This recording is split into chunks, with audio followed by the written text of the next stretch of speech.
My name is Steve Vicko. I'm the Watershed Protection Specialist. My core responsibilities are to monitor all the watersheds that Regional Water Authority has for surface water and groundwater, meaning reservoirs and aquifers. So our reservoirs and aquifers go all the way from Derby and Shelton in the valley, all the way over to Killingworth, all the way up north from Cheshire down to Lower Hampden. Basically, if you don't know what a watershed is, the easiest way to picture it is if you picture a bowl, our water sources are on the bottom of that bowl, the very lowest part of that bowl.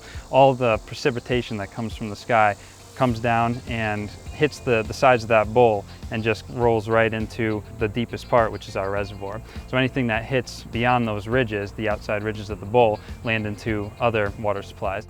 Watersheds are really important to the company because everything that happens within a watershed ultimately affects the water quality that we have going out to our system. So my core responsibility is to inspect all the residential, commercial, construction, all industry, all infrastructure within the watershed. So the better I do my job, the more protected our watersheds are.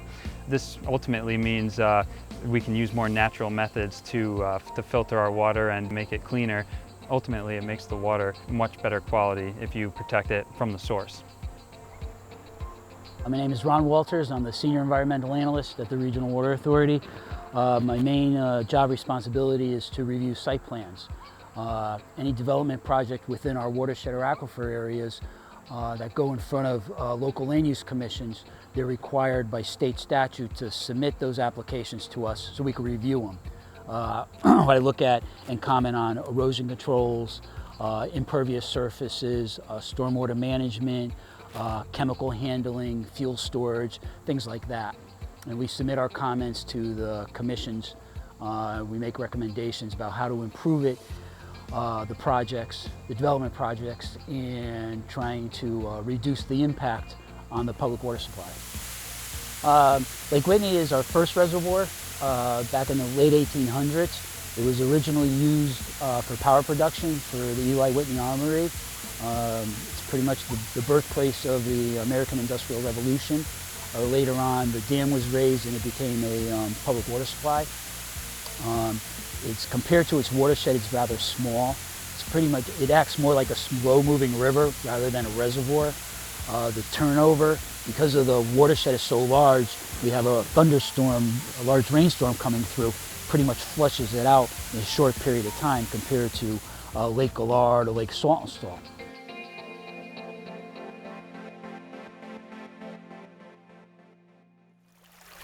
We are just north of Mount Carmel Avenue on the Mill River at Sleeping Giant State Park.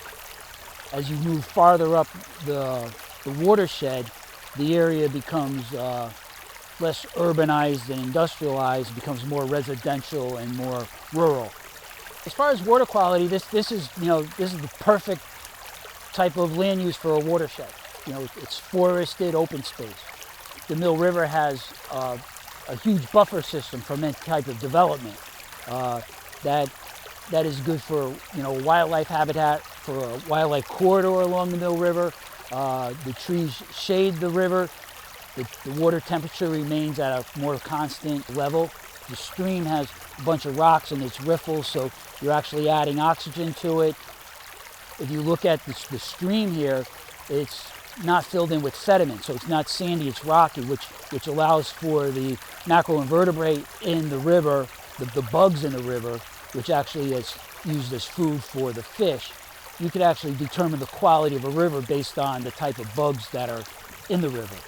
The bottom line is we want to have the cleanest water we possibly can to begin treatment of. So the water that enters our reservoirs, the effort that we put in is actually we're trying to improve the water quality entering the reservoirs to make sure that there is a high quality raw water product that can be treated and sent out to the public.